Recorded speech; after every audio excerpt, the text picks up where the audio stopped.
بسم الله الرحمن الرحيم السلام عليكم ورحمة الله وبركاته دمانتي مكسو دواد كلن كلا يتحنين بوغداك كلن كان وحا aynu kusoo qaadanayna daraasad uu qoray professorka wax ka dhiga jaamacadda Shandong University ee dalka China ee la yiraahdo magaciisa Daniel Bell daraasadan oo magaceeda ka dhigay Comparing Political Values in China and the West What can be learned and why it matters ama isbarbardhiga qiyamka siyaasadeed ee China iyo kuwa reer galbeedka maxay muhiim u tahay maxaa laga baran karaa daraasadan waxa ay soo baxday sanadkii 2017 sida magaceeda ka muuqatana waxa isbarbar dhigaysaa aragtida siyaasadeed ee taala galbeed iyo midda taala China sababta uu soo bandhigayo ama daraasadan uu soo hadlay wuxuu leeyahay dooda ah aragtiyaha siyaasadeed ee China iyo Mareykan u dhaxeeya inta badan buu leeyahay waa mid ka caan ah ama ka dhex socota dadka aqoonta darsa iyo ardayda jaamacadaha ee dalka China taasoo markaa ardayda iyo cilmi baarisayaasha reer China aanay qariib u arkin ama inta badan ay sameeyaan inay darsaan aragtida siyaasadeed ee Mareykanka iyo guud ahaan dalalka galbeedka oo ay markaas wax weeyaan ay isku dayaan inay fahmaan oo ay darsaan oo ay taxliiliyaan laakiin taa cagsigeeda buu leeyahay Mareykanka iyo Westku ama guud ahaan galbeedku ma darsaan mana xiiseeyaan isku mana dayaan inay fahmaan dhaqanka ama qiyamka siyaasadeed ee ka jira dalka China wuxuu leeyahay laakiin maadaama hadda oo China uu noqday quwad dhaqaale oo adduunka si weyn saameyn ugu yeelanaysa isla markaana laga yaabo inuu hogaamiyo sidoo kalena uu noqonayo quwad awoodeed ama mid military oo ciidan oo adduunka ah muhiim bay tahay markaas in la fahmo isla markaana la eego maxay kala baran karaan labada aragtiyood maadaama China aragtidiisa siyaasiga ah ama qiyamkiisa siyaasiga ah uu ku shaqeynaya uu yahay mid u gaar ah oo ka duwan midda Westka Westkuna ay ka duwan tahay midda China labada awoodood ama labada quwadood ee hadda mid waliba sideeda u taagan tahay Mareykan uu hogaaminayo West iyo China oo isaguna awoodda soo kacaysa ah maxay kala baran karaan maxay ku kala duwan yihiin buu daraasadan kaga hadlaya waxaanu inta badan soo qaadanaya saddex qodob ama saddex value oo China nidaamkiisa uu ku shaqeeyo iyo saddex kale oo markaa u dhigma ama lamida oo counterpart ah oo dhigooda ah oo Westka iyo Mareykanku ay weynayaan ugu horeyn Daniel cilmi baaristan wuxuu isu garab dhigaya markaa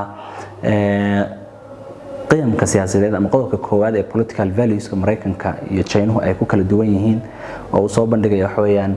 midda reer galbeedka iyo Mareykanku ay riixaan oo ah merit oo ah democracy iyo midda China inta badan uu riixo ama uu wado oo iyadana ah oo nidaamkiisa siyaasadeed ku dhisan yahay oo ah meritocracy dimuqraadiyaddu waa in dadka shacabka ah ay doortaan cid iyagu ay isleeyihiin way idin matali kartaa isla markaana qofka uu ka cod badan yahay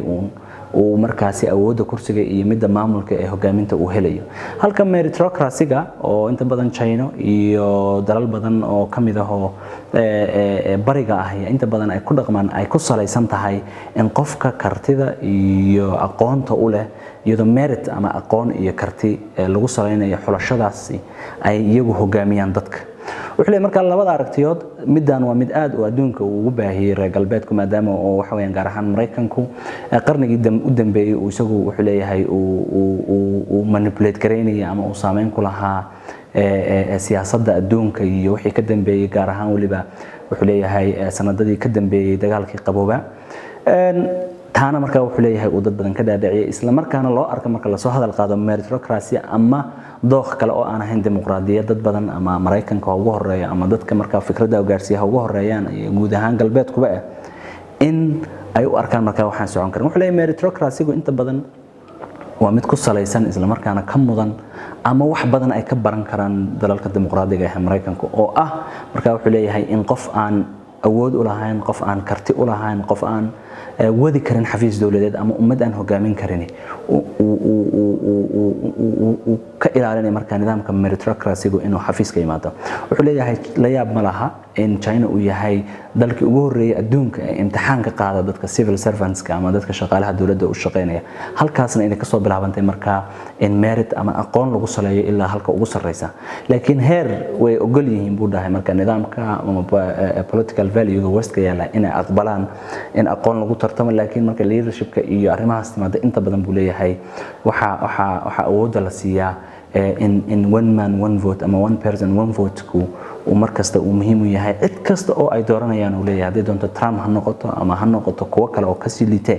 ay keeni karto awoodda xafiiska wuxuu leeyahay taasina inta badan dimuqraadiyaddu nidaam feer ma aha oo mararka qaar dadka codeynaya waxay u codeynayaan siyaasiyiin qaadanaya go'aan siyaasadeed oo saameyn kara mustaqbalka not iyaga macnaha iyaga ma aha laakiin dadka kale ee xataa generationska iyo jiilalka iman doona ee kale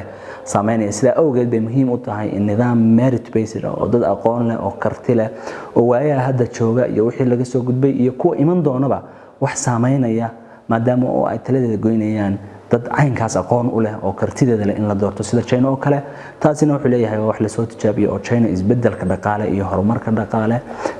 iyo midka military awoodooda xawliga ah ee dadka faqri kaga saaray ee uu shaqaaburka ku sameeyay ee uu kula dagaalamay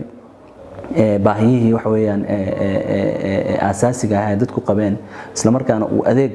wax weeyaan loo aayay uu ku fuliyay oo dhaqaale koraya oo aan la istaajin karin oo ku socda waxa keenay buu leeyahay nidaamka meritocracy-ga ama merit based-ka ah qofka wax garanaya aqoonta la soo xulanayo kaas marka dhexdooda iyaga marka dadka wax kala garanaya ay iyagu ay iska dooranayaan ama iyagu tartan xal gali doonaan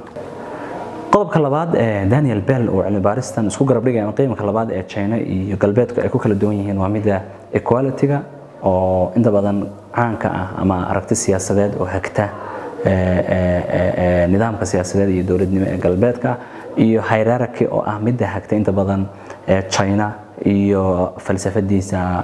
siyaasadeed ay nidaam ahaan ay ku dhisan yihiin wuxuu inta badan equality in dadka bani'aadamka ahi ay sinaadaan oo aan la isku midabta koorin la isku diinta koorin ama noocyada kala duwan ee la isku takooro oo dhan bulshada laga saaro waa mid adduunka oo dhan waxa weeyaan ay ka siman tahay aanay ahayn wax inta badan cid gaar ah ay sheegan karto aanay ahayn qaabka ay u frame gareeyaan ama u dhisan reer galbeedka wuxuu leeyahay hierarchy waa nidaam kala sarreyn ku dhisan marka la soo hadal qaadana Mareykan iyo galbeedku guud ahaan ay u arkaan ama ay u muujiyaan inuu yahay sawir khaldan hierarchy-gu guud ahaan wuxuu leeyahay ma aha sida sawirka xun ay uga bixiyaan ama muuqaalka xun aadka u foosha xun ay uga bixiyaan reer galbeedku laakiin waa un kala sarreyn ku dhisan halbeegyo ay bulshooyinka ama bulsho gaar ah ay leedahay iyada oo ay markaa ku soo leedahay dhaqan ahaan iyo shaqo ahaan dadkaasi sida u abuuran yihiin taasoo laba qodob u naho inta badan in difference dadkaasi ay kala duwanaansho dhexdooda uu jiro isla markaana qodobka labaad ee jirana uu yahay inta badan mid walba in role iyo meel gaar ah oo bulshada uu kaga jiro wuxuu ka hadlayaa leeyahay hierarchy-ga xataa nidaamka reer galbeedka uu ku jira laakiin mararka qaar buu leeyahay ma jecla inay u boonbooniyaan sida xaqiiqada u tahay wuxuu leeyahay hierarchy waa wax bulshooyinku ay goonstaan sida iyagu ay u kala sareynayaan oo aanay jirin buu leeyahay cid dunida inta badan siman gaar ahaan bulshooyinka buu leeyahay complex-ka ah ee waaweyn sida China oo kale iyo dalalka la midka ah ay muhiim u tahay noloshooda iyo bulsho ahaan iyo dawlad ahaanba inay yeeshaan hierarchy wuxuu leeyahay cilmi baarisada adduunka laga sameeyay guud ahaan oo Afrika iyo Asia iyo Mareykan iyo Europe iyo meelo badan oo adduunka laga sameeyay waxay dadku si unconscious ama si aan ku talagal ahayn oo ogeyn u taageeraan inta badan ama ay u soo dhaweeyeen nidaamka hierarchy-ga waxyaalaha marka hierarchy-gu ama waxtarka uu leeyahay bulsho ahaan iyo dawlad ahaan iyo maamul ahaan waxa kamid ah inuu leeyahay efficiency ama in looga faa'iideysto wixii la haysto sida ugu sareeyo looga faa'iideysan karo tusaalayaal kala duwan buu marka ku soo bandhigaya kamid tahay ciidanka oo kamid tahay dawladaha inta badan maxaa la yiraahdaa nidaamyadooda kale ee xafiisyada dawladeed ka jira tusaale ahaan maxkamadaha oo kale waxyaalahaas oo dhan buu tusaale u soo qaadanaya sidoo kale buu leeyahay waxa muhiim ah qodobka ah in hierarchy-gu uu keeno dadka hooseeya ama taagta daran ama awoodda aan lahayn ama marka aan hierarchy-ga xagga sare kaga jirin inuu siiyo fursad ah in lagu taageero wuxuu tusaale soo qaadanaya tusaale ahaan ardayda oo kale ka soo qaadanaya macalinka iyo ardayga oo kale nidaam ay ku sinaan karaan ma jirto tusaale ahaan laakiin macalinku ardayga wuxuu siinayaa wuxuu leeyahay inuu u diyaar garoobo inuu berrito la isagu macallin noqon karo oo aqoon baran karo mana noqon karaan buu leeyahay wax la oran karo equality baa dhexdeeda ka jira ama iskuulka equality baa ka dhex jiri kara laakiin hierarchy baa jira sidoo kale ciidanka sidoo kale tusaalayaal kala duwan oo ilaa xataa dawladda dhexdeeda dadka iyo xayawaanka dadka iyo qalabka artificialka ama maskaxda badan ee la abuuray waxaasoo dhan hierarchy-ga iyo sida uu anfacayo ama uu keenayo maaragtay in loo kala lahaado mudnaan ayuu soo bandhigaya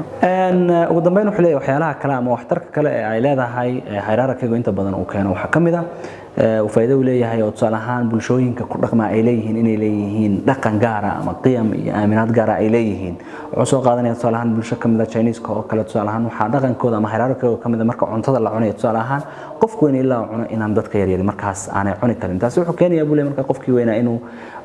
dadaal ama maaragtay mas'uuliyad iska sii saara dheeraad oo qofkan yar oo cuni lahaa wuxuu abuuraya buu leeyahay marka dhaqan wada noolaansho iyo wax isku ahaansho oo weyn ugu dambeyn qodobka ama political value-ga kale uu leeyahay galbeedka iyo way ku kala duwan yihiin China-hu mid uu ku soo qaadan uu leeyahay reer galbeedka waxay inta badan weyneeyaan ama aad ugu saleeyaan aragtiyooda siyaasadeed freedom halka China uu ku marka ama xorriyad halka China markaasi uu ku saleynayo wax loo yaqaan harmony wuxuu leeyahay freedom حرية أنت بدنا والله قرحية سوين نوال هذا لكن هارموني بيقول حتى مركز رجال بيتك الترجمة هارموني قابك معناها تشاينا أو يقانا ما نقانا هان دولة نمدو ذا سيستم كود وجمد دي هاي معه هارموني وحلي وكل دونا شها يكوحا كلا أفكار تدون يوحل وكل دوين هاي أردن إن لقى جاري كرو أما لقى يالن كرو وحمر ليس لا أقبل سين هاي يدو مركز حرر جارة يو إس أقل أما إسو تناسل وحويان لقو جاريو لكن فريدم وحلي وحكيني كرم مركز حتى وحي هولوكوست يهودا ku dhacay kale in qof intuu ka hadli karo dhaho xor buu u yahay laakiin se aanu lahayn ba marka xorriyad laakiin harmoniga waxa leedahay buu leeyahay wuxuu accommodate garanaya ama uu marti gelinaya oo uu aqbalaya dhammaan aragtiyaha kala duwan isla markaana waxa weeyaan wax lagu midaysan yahay oo la isla qaadan karo oo ugu yaraan la isaga tanaasuli karo ayuu keenaya wadaraasad runtii xiiso badan oo soo bandhigaysa nidaamka siyaasadeed ee China oo inta badan afka Ingiriisiga ku qoran isaga laftiisuna uu ka hadlayo leeyahay sababta aan doodan af Ingiriisiga ku soo qoray waa dad badan oo aan ogeyn oo xogta ama galbeedku ay gaadhay inay ogaan karaan qof kasto akhri lahaan aan kula talinay inuu akhriyo kulanka kan ku xiga intaan ku kulmi doonana dhamaantiin waxaan idinku dhaafayaa buug wadaag waa adduun wadaag hoyga agabka waxbarashada iyo buugaagta ee Hema Books Hema Books waxaad ka heli kartaa agabka waxbarashada noocyadooda kala gedisan buugaagta dugsiyada barbaarinta hoose dhexe ilaa sare agabka shaybaariyada sayniska iyo guud ahaanba buugaagta akhriska guud oo ku qoran Soomaali, Ingiriisi iyo Carabiga soo buuqo Hema Books oo baahi tir maskaxdaada